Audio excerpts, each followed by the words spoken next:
लहलहाती फसलों से धरती, हर चेहरे पर है मुस्कान, खुशहाल हुआ है अपना किसान, पंजाब किसान। पंजाब सरकार किसानों की बेहतरी के लिए प्रतिबद्ध है। खाद, बीज और बिजली की आपूर्ति से लेकर फसलों का उचित मूल्य सुनिश्चित करने तक हर जरूरी कदम उठाए जा रहे हैं ताकि किसानों को अधिक लाभ मिले।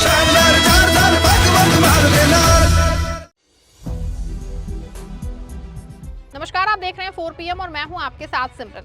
दोस्तों, क्या दुनिया का सुपर पावर अमेरिका ईरान से जंग में पिछड़ गया है? ये सवाल इसीलिए क्योंकि कल तक जो ट्रंप और नेतन्याहू ईरान के गैस फील्ड्स को जला के जश्न मना रहे थे, आज उनके चीखे वॉशिंगटन और तेल अवीव की गलियों में सुनाई दे रही है।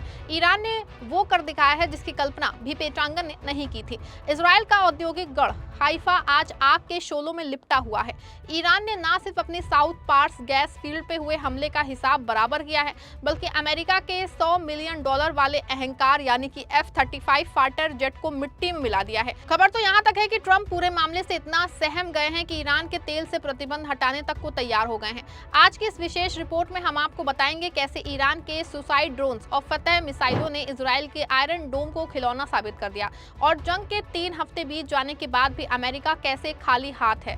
दोस्तों, कल इजराइल की सेना ने ईरान के पास गैस फील्ड पे हमला किया था, जिसके बाद पूरी दुनिया में तहलका मच गया था। यहाँ तक कि इस हमले के बाद डोनाल्ड ट्रंप का भी बयान आया था कि उन्हें पार्स गैस फील्ड पे हमले की कोई जानकारी नहीं थी। लेकिन दोस्तों, इजराइल का शहर हाइफा सिर्फ एक शहर नहीं है बल्कि अर्थव्यवस्था की रग है, जहाँ मौजूद तेल रिफाइनरी से ही इजराइल की सेना और घरों को ईंधन मिलता है।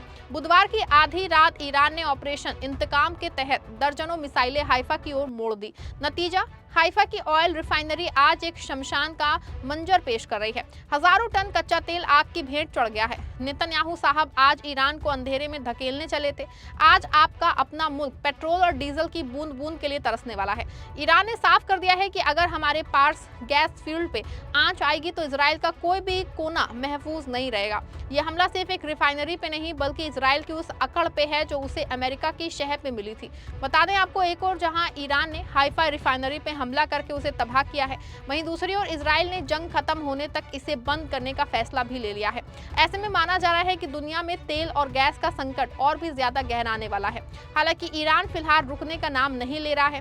कल तक जिस अमेरिकी राष्ट्रपति ट्रंप ने ईरान को हल्के में लेकर अटैक कर लिया था, असल में अब वो ट्रंप के लिए एक बुरा सपना साबित हो रहा है, क्योंकि 3 हफ्ते पूरी तरह से बीत चुके हैं, लेकिन उसके बाद भी अभी तक कोई ठोस नतीजा नहीं निकला है। दावा किया जा रहा है कि आज का सबसे बड़ा धमाका तो समुद्र के ऊपर हुआ। आप सबके भरोसे से हमने हमेशा मजबूत और सच्ची पत्रकारिता की है। चैनल को आप सबने सब्सक्राइब तो कर ही रखा है, हमारे चैनल को ज्वाइन भी कीजिए। हमारे चैनल के मेन पेज पे जाइए, जहां सब्सक्राइब लिखा होता है ठीक उसी के बगल में आपको ज्वाइन का विकल्प दिखेगा। ज्वाइन बटन पे क्लिक करके पेमेंट प्रोसेस पूरा होते ही आप हमारे सफर का मजबूत हिस्सा बन जाएंगे। ट्रंप साहब कहते थे कि उनका F-35 दुनिया का सबसे स्टेल्थ और अदृश्य जहाज है जिसे कोई रडार नहीं पकड़ सकता, लेकिन ईरान के एयर डिफेंस सिस्टम ने ट्रंप के लिए इस $100 मिलियन के खिलौने को कबाड़ बना दिया। खबर आ रही है कि रेड सी के पास उड़ान भर रहे इजरायली F-35 को ईरान की मिसाइल ने सीधा निशाना बनाया। 800 करोड़ से ज्यादा की कीमत वाला ये फाइटर प्लेन बुरी तरह से जख्मी हुआ है।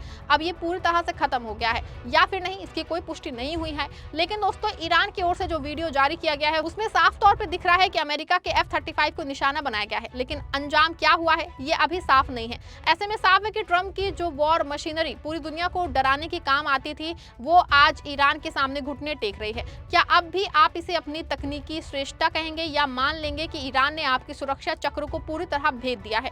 बता दें आपको कि ये काम कोई पहली बार जंग में नहीं हुआ है, बल्कि ईरान जंग में अमेरिका को बहुत गहरी चोट लगी है। ये ऐसा जख्म है जिसे डोनाल्ड ट्रंप और अमेरिका जमाने तक याद रखेगा। जी हाँ, ईरान युद्ध की शुरुआत से अब तक अमेरिका के 16 मिलिट्री जेट्स तबाह यानी कि नष्ट हो चुके हैं। इसमें ड्रोन और लड़ाकू विमान भी शामिल हैं, और अब इसमें एक नया नाम F-35 फाइटर जेट का भी जुड़ गया है।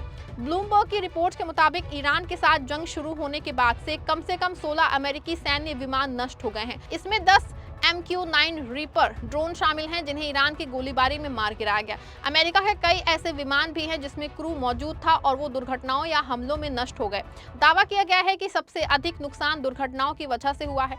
बताया गया है कि कुवैत में 3 F-15 लड़ाकू विमान फ्रेंडली फायर यानी कि अपनी ही सेना की गोलीबारी में गिर गए, जबकि एक KC-135 टैंकर विमान ईंधन भरने के ऑपरेशन के दौरान नष्ट हो गया है। इसमें सवार सभी 6 क्रू सदस्यों की मौत हो गई।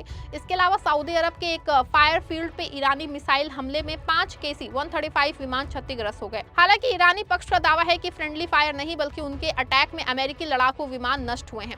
ऐसे में एक बात पूरी तरीके से साफ है कि ईरान तीसरे हफ्ते के बाद भी जंग पूरी मुस्तैदी से लड़ रहा है और इससे कहीं ना कहीं ट्रंप दहशत में आ गए हैं। तभी वो ईरान के 40 साल से प्रतिबंधित तेल पे से प्रतिबंध हटाने की तैयारी कर रहे हैं। दरअसल US strategy secretary stock Besant एक इंटरव्यू दे रहे थे। उनसे पूछा गया कि इस युद्ध में दुनिया में तेल की सप्लाई बाधित हो रही है। इसके जवाब में उन्होंने कहा 140 मिलियन बैरल कच्चा ईरानी तेल इस वक्त समुद्र में खड़े जहाजों में पड़ा है। उन्होंने संकेत दिया है कि इस पे से प्रतिबंध हटा लेने से सप्लाई लाइन सुधर सकती है। अगर ऐसा होता है तो ग्लोबल मार्केट में तेल बढ़ेगा और कीमतें कम हो सकती हैं। स्ट्रेट ऑफ होर्मुज बंद होने के डर से तेल की कीमतें $100 प्रति बैरल से ऊपर पहुंच चुकी हैं। ऐसे में साफ है कि अमेरिका हो या इजराइल कहीं ना कहीं वो बुरी तरीके से ईरान से डरे हुए हैं। हालांकि जंग बढ़ती ही जा रही है, जहां से वापसी का रास्ता नहीं दिख रहा है। ट्रंप को लगता है कि वो $200 अरब के बजट से जंग जीत लेंगे, लेकिन वो भूल गए हैं कि वियतनाम और इराक में भी उनके पास खरबों डॉलर थे, लेकिन फिर भी हार का मुंह जो है दिखना ही पड़ा। आज ईरान का चक्रव्यूह इतना मजबूत है कि अमेरिका का सुपर पावर होने का तगमा खतरे में है। इस जंग की आग अब आपके और अपने किचन तक पहुंच चुकी है। हाइफा की रिफाइनरी जलने और ईरान के पलटवार से तेल की कीमतें $147 प्रति बैरल की ओर भाग रही हैं। ट्रंप और नेतन्याहू की ये जुगलबंदी पूरी दुनिया को आर्थिक मंदी की ओर धकेल रही है। ऐसे में दोस्तों तस्वीर बिल्कुल साफ है।